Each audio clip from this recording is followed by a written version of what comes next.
Another important point here on this slide that I want to make. This proof of concept was not realized by Bell Labs. This proof of concept was realized by our mobile network business group at Nokia.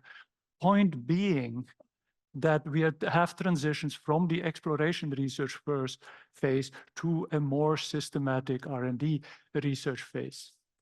And this platform was realized on a commercial platform, the Habrok platform. New spectrum. The other one is new technology. Everybody agrees that the new technology that justifies the next generation is the use of AI, the rapid progress of AI and its capabilities. And as Bell Labs, we have reported on our progress on using AI even at the physical layer, and that there are performance gains up to 30% using these new technologies. And we're collaborating now with NTT Docomo and SKT to evaluate the performance of these AI technologies at the physical layer. But a very important key point is how will we in future achieve interoperability? And it is important because on one hand, device vendors and system vendors on the radio side will have their own secret source AI architectures, AI algorithms that you don't want to disclose. So how in a minimal way can you ensure the interoperability? And it turns out you don't need to exchange the architecture. You can have your own neural network approach or another machine learning architecture, as long as you train your AI networks on a common data phase, as shown on the left-hand side. I won't go into the details that beyond the scope of this opening session, but we actually have verified and tried this with a partnership with Qualcomm. Here, this is a test that we've done in Bell Labs in Murray Hill. It was snowy then as well, very fitting here to the Livy context. So the new technology, and then the new capability. Joint communication and sensing as a new capability for 6G that we are evaluating. So it's a radar, but it's not that we are reinventing radar. It is that we reuse base stations, not only for connectivity, but also for sensing the location of people and objects and their speed. And we've actually demonstrated that for real. We hacked a 5G small cell millimeter wave system and enabled that sensing capability. And we're currently testing it in an experimental factory in Stuttgart in Arena 2036 and evaluating possible use cases with another partner, Bosch, in an industrial context. Then after the new capability, there's also the new architecture. And there we're looking at how can we make that network, that multi-cloud integrated network, programmable in an efficient way, how we create services using microservices and cloud-native design approaches on top of such an infrastructure, symbiotically with the applications. And very important there is the use of APIs, application programming interfaces, using natural language models increasingly, and then also AI for the automation and the orchestration across all that infrastructure and across these layers, and doing that also in a secure and safe way. So I've given you a few examples of the progress that we have made in partnerships with the partners in different sectors. And now with this vast, there's many more things, with this vast plethora of concepts, it becomes important to reconcile and what are really the priority items that we need to focus on when we talk about day one and when we enter the standardization phase. And we've summarized that here with 6. For 6G, having 6 such focus areas is a good way to memorize it. First of all, there is, of course, the extreme massive MIMO in the new upper midband above 7 gigahertz. There is then also the architecture, keeping that architecture, especially the RAN core evolution, simple. Let's not have 7 options, let's have 1 option. Then making that network programmable as advertised, having focus on those APIs and that openness, and then also having a framework in place for AI. Will all the AI algorithms and concepts be deployed at day one? No, probably not, but you need a framework in place for the interoperability, for the operations, the MLOps, for the lifecycle management, because it's such a fast-moving field. You want that next generation to be ready for it. And then do all these designs with security and trust in mind, and also with energy efficiency in mind as advocated. So with that, I'll conclude my talk, and I think we'll have questions in the panel afterwards. Thank you.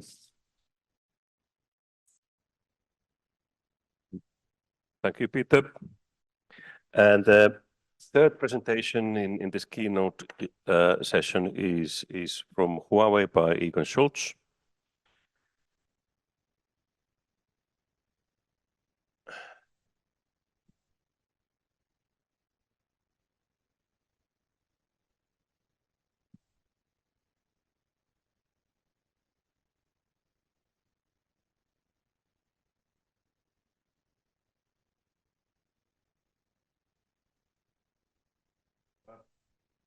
Presentation is being set up. I would like to point out to you that in your conference packs there's the latest edition of 6G Waves magazine, and it was particularly edited and made for this event.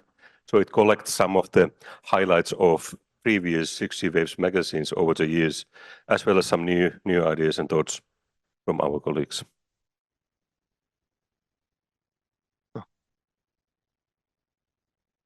Matti, thank you very much for the invitation, and all Alex. And I'm proud to hear. And I remember 2019, we contributed to the white paper actively from Huawei, and now we have to look how I want to go. And you know, the world is round, colorful, and dynamic.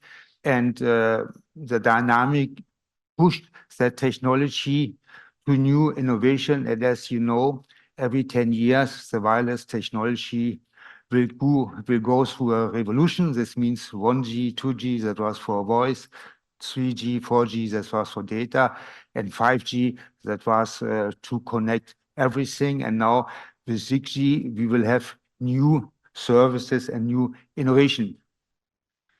That is now too fast. Yes.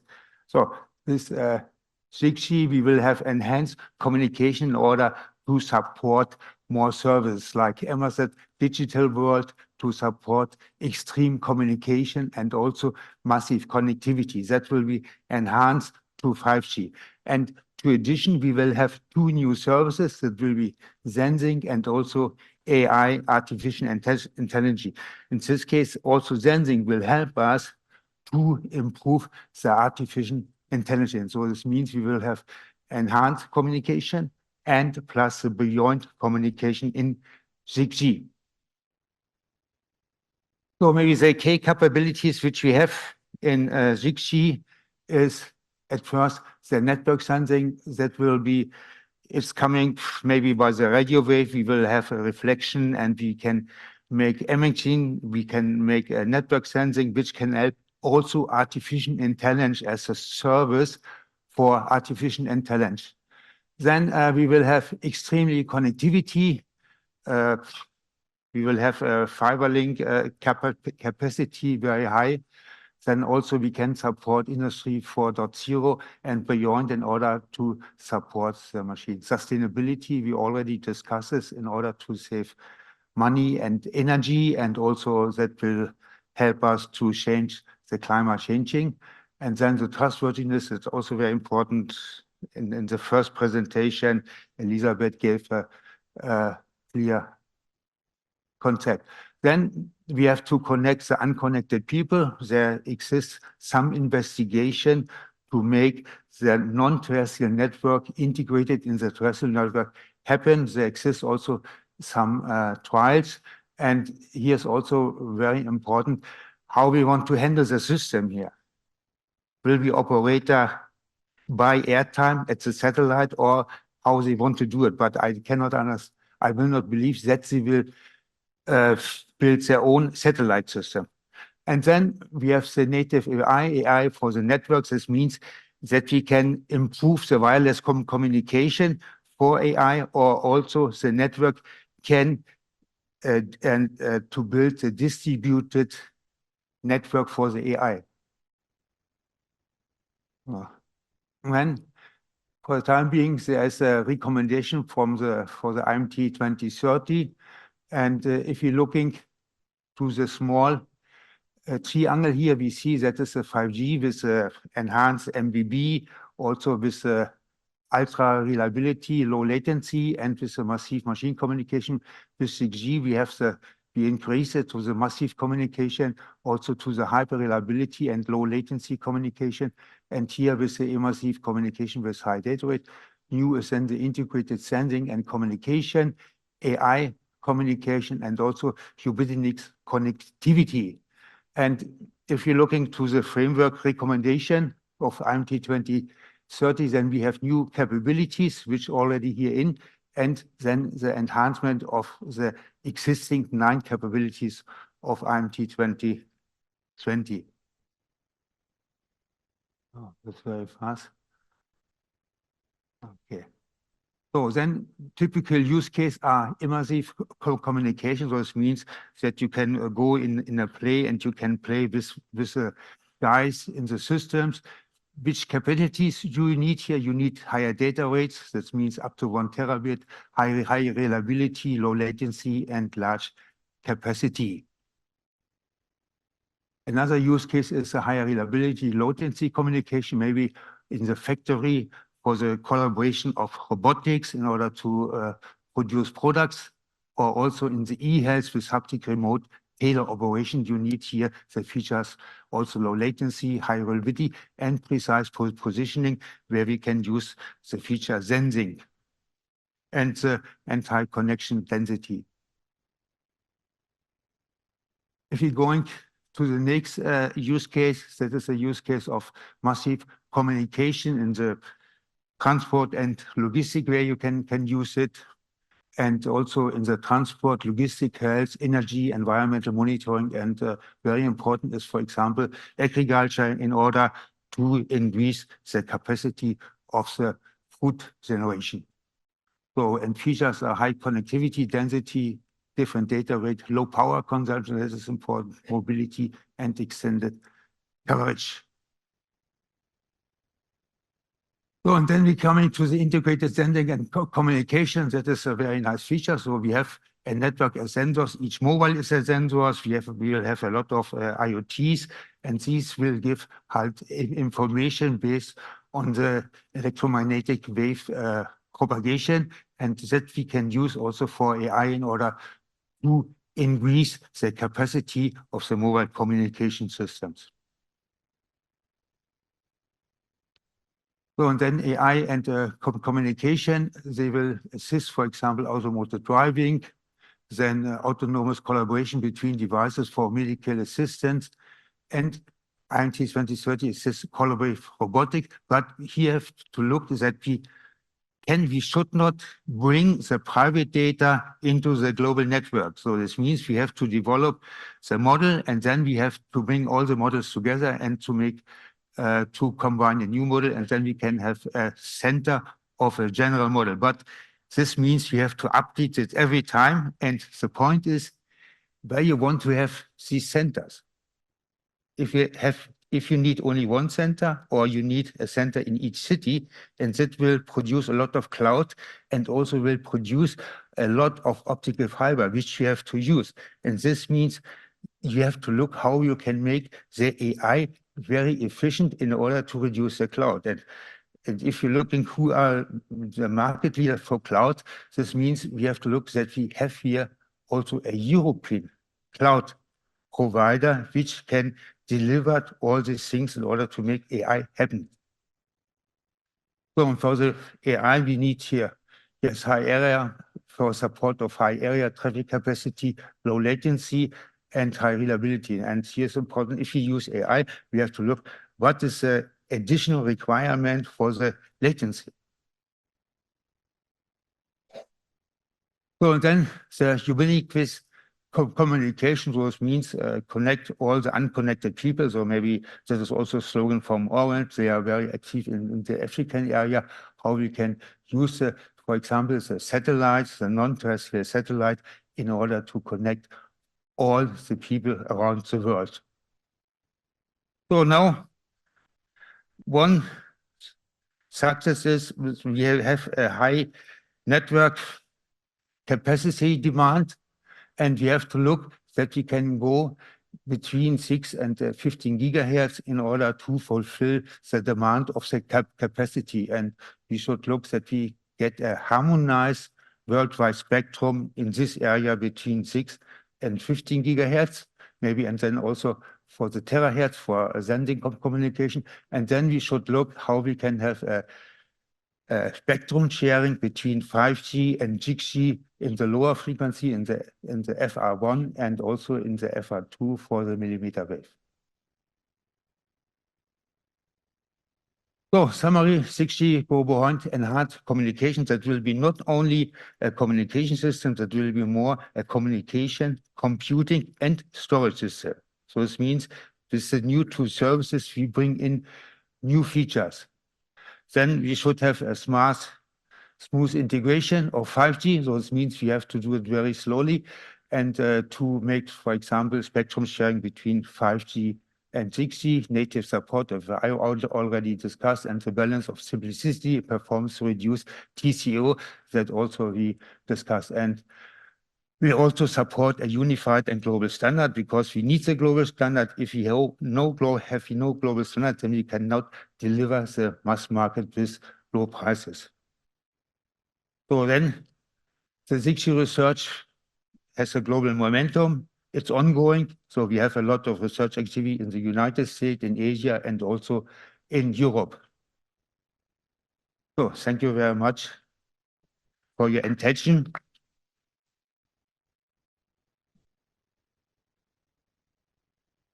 So now it's time for questions. So Egon, please stay here. And Peter will also join, and we have Erszebet online. So audience will pose you some hopefully tough questions, and let's take them one by one. Wait for session assistant to hand you the microphone. Who wants to ask the first question? We have one right there.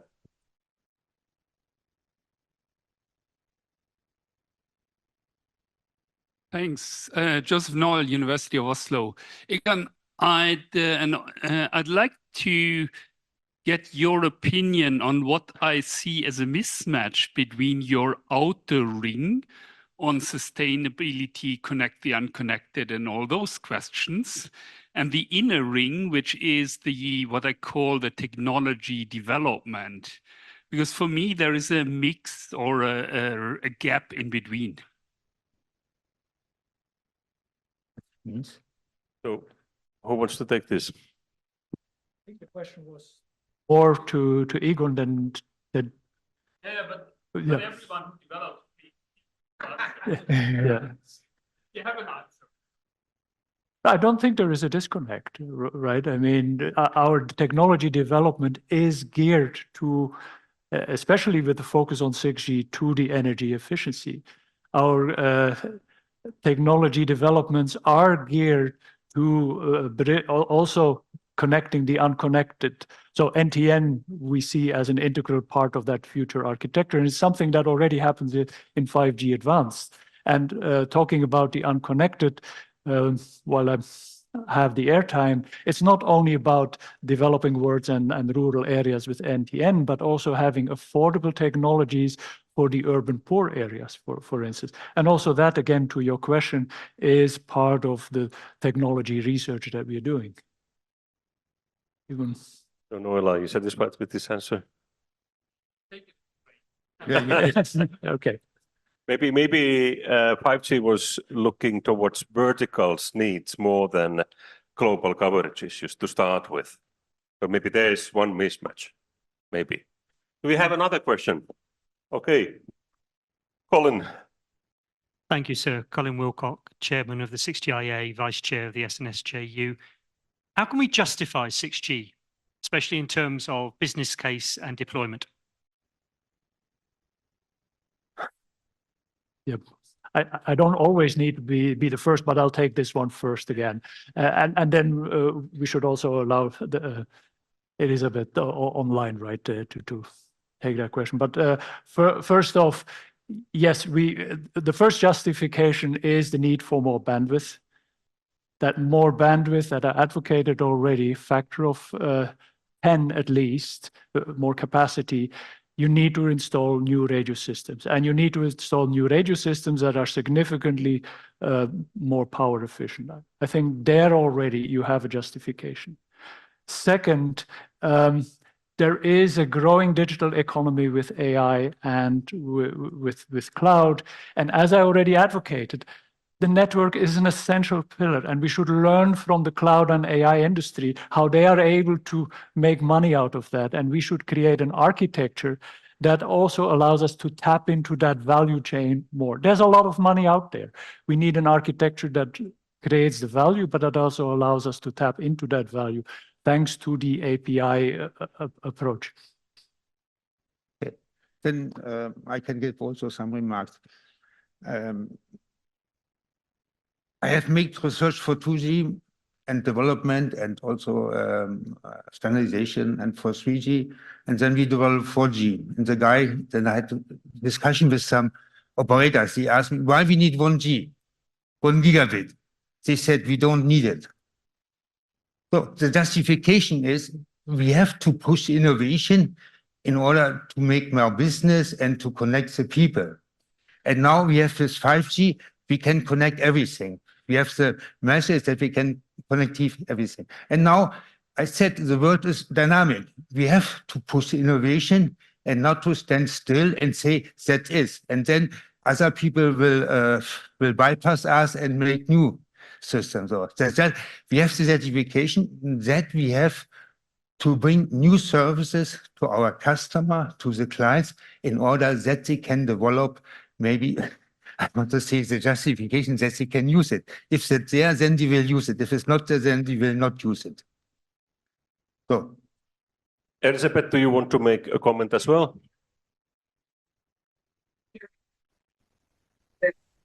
Questions and the answers, but I picked up some snippets, and I think that the question was the why question. There's really a lot of considerations, so we can just end very quickly from my side. So I think that it's clear that there are quite a few societal challenges that we would seek the response to via the new technology 6G,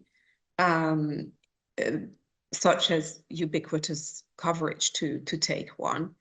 I think secondly, the European economy, the European connectivity sector really needs new business opportunities. And then thirdly, 6G will be developed elsewhere if Europe is not around the table. So I think that from simply a sovereignty perspective, we will just lag behind and will be technology takers if we are not actually pushing ahead as we are today. Just to complement some of the other considerations that have been mentioned already. And sorry if I missed the topic. I can't hear properly what you're discussing in the room. Thank you. Okay, we have next question coming from Tatu. Yeah, Tatu Koljonen, Aalto University. I picked this beyond communication feature of 6G. So we had a industrial internet campus at Aalto, and their industry companies, they still view this 5G and 6G as a pipeline, wireless pipeline. And how do we change this? How do we, should we make 6G place where we can exchange digital twins between companies? That's what they want, to have models, a network of digital twins, and that would be easily accessible and could be utilized in generating tactics and strategies.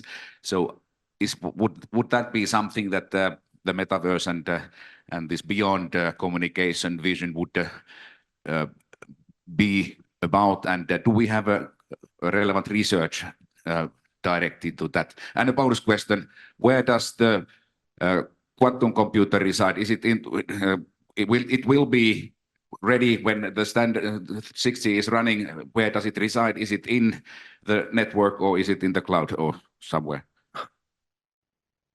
Lots of questions. Yeah, I said I wouldn't go first, but the question begs, because I did use the word digital twin and how digital physical fusion is the new application for Industry 5.0. And yes, it's more than just connecting. Of course, massive scale connecting of sensors is an important part of it because it keeps your digital twin up to date with the most accurate information, sensor fusion. There is then the additional sensing capability of the network itself. The wireless sensing that I mentioned, but there's also a lot of data in the network that actually gives a lot of intelligence of what is happening in the network.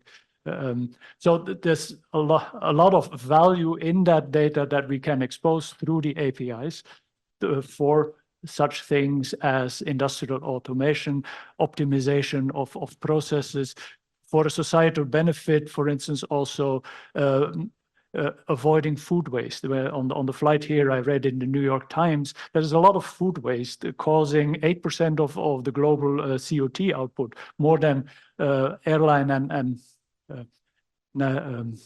shipping combined. And actually through installing sensors in restaurants at the dustbins, they can, for instance, figure out how much waste is going out there, and giving an optimization of portions of food, or also end of life, end of shelf time food in department store.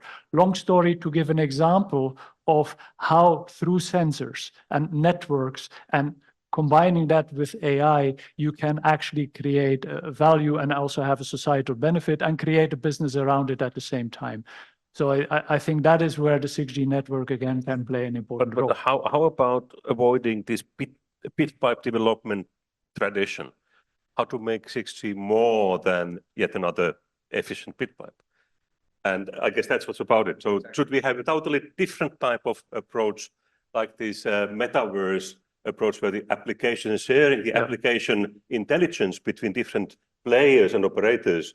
Would that make 6G more appealing? I guess that's what this. And there's how to run the So maybe, Well, Egon, maybe that's a good idea. Maybe you have the data available, then you can make a business model, you can make a startup, and then you can deliver maybe digital twin for some verticals, maybe. So this means that is a good example what Erszebet said, to make a European economy. That maybe you have all the data available, you can deliver this and say, oh, I deliver your vertical twin maybe for e-health, for every vertical industry. That's a good opportunity. Yeah. I think it's in the architecture, so making the APIs open, enabling that Internet of Value with smart contracts so that you can have these distributed business models, and then also work in the monetization of that. Do we want to go to the quantum question as well, or? Why not? Yes, maybe 6G will not deliver everything for you, but you have to look which APIs you want to use, and then can you go ahead? So will quantum be part of 6G network integrally? So quantum computing, whether it will be there on day one, maybe not, but it will happen in the 6G era. And quantum, we talk about quantum 2.0 because it's a whole set of things. It's not only quantum computing, it is also quantum communication, it is quantum sensing, it is quantum safe encryption. And the quantum safe encryption, for instance, everybody already understands that very well. You can hack code that's deemed safe today with a quantum computer in a couple of hours. So you need quantum safe encryption that needs to be there. Then the quantum computing will be another compute capability in the cloud. So for me, that is not so much something specific that we need to consider, except for when we go into, but that is further out, I would say, quantum networking, where we have distributed quantum computing to make those quantum computers scalable. And then you need indeed mechanisms to translate qubit states into photon qubit state and the entanglement. But that for me is further out. That's definitely not a 6G day one capability. Okay, we still have time for another question. Aki wants to ask something. And over there, Monisha as well.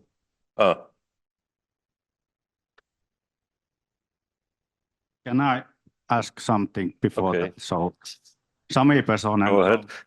from VTT. So, I would like to ask that how we make sure that rural areas are also getting proper network in the future. So, for example, in the Finland, there's still a lot of areas that they don't still have a 2G network, and there are a lot of hunters and fishermen and reindeer herds that are lacking proper connections. Okay, rural areas, global connectivity. How do we get it? So rural areas, when it is hard to do with terrestrial solutions, then yes, satellites are the correct answer. We should, however, also keep in mind that there are radio technologies that have fairly large coverage. So the technologies are there, we're further developing them, and then complementing that with satellite technologies that is becoming cheaper. Satellite technologies that then also help us with ship corridors, air corridors, and such. But we should, in the digital divide, not only think of rural areas. Let me make that point again. It is also about bridging digital divide in affordable ways in urban poor. There are kids that are in Upper Manhattan that are camping outside Dunkin' Donuts because they don't have proper Wi-Fi access, so they get the Wi-Fi access to doing their homework. So doing it affordable also in urban poor is equally important. Yes, because maybe we have started now with the NTN, that is now the time, and I think we will see a lot of progress in the next 10 to 20 years, how we can bring high data rate to the rural areas. So we have started, and then we will see what is the request from the people which are living in rural area and what they want to pay. Okay, we can quickly take at least one more question. Sudhir has a microphone. Hard to stop him now. Thanks a lot for very good presentations. I have a few comments and then questions. So it may be a long Q&A. So what I feel is that with a lot of innovation that we are all talking about, the technology is moving too fast with too many moving parts, and hardly there is time to stabilize. We may not know what we are doing. So if we look even from a technology perspective, when I hear these presentations, and I'm also guilty of the same thing, if you peel down in detail, very few people really understand what it really means from a product perspective, from a business perspective, except research, publication, IP, which is great. So that's one comment. And the other thing is, I think people ought to think about how to simplify things. If you keep throwing complexity, your system will never get stabilized. And we will always be in a transient mode in our world, whether we would not know. And that is true even with 5G.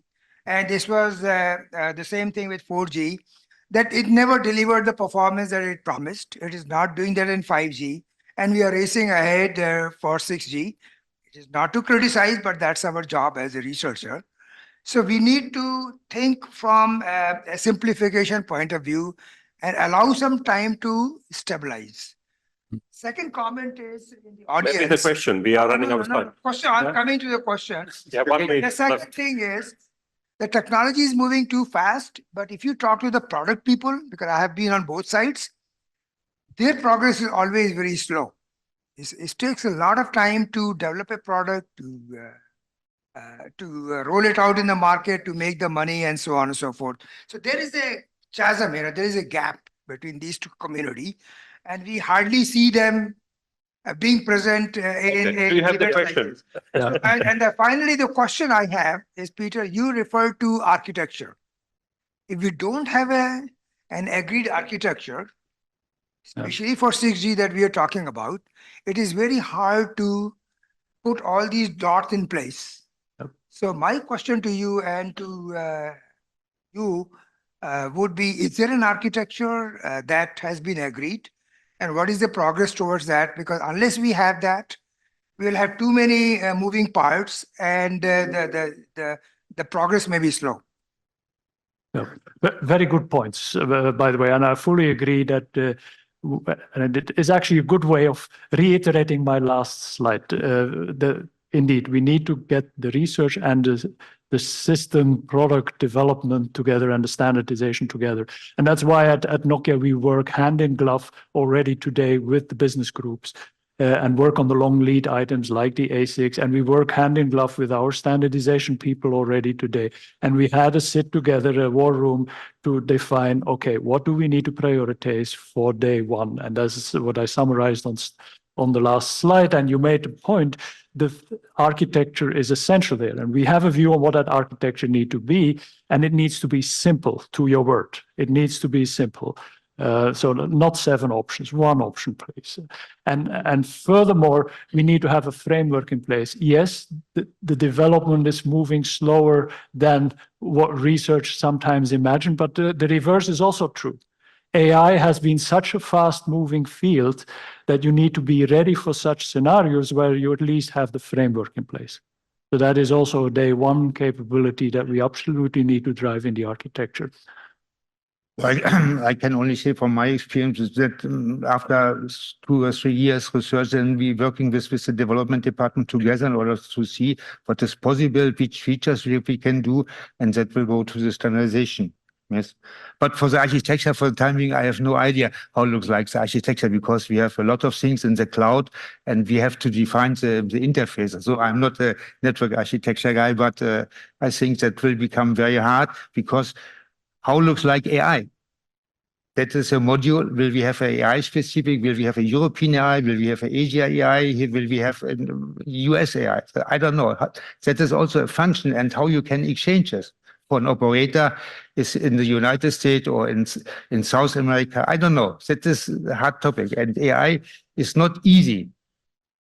Of course, we don't even know the exact ITUR requirements for IMT 2030. They haven't been yet stated. We have to wait for that first, and then right after that, maybe architecture. So I think this concludes our morning session. Thank you to all speakers, Peter and Egon, and Erszebet online. Thank you. Thank you.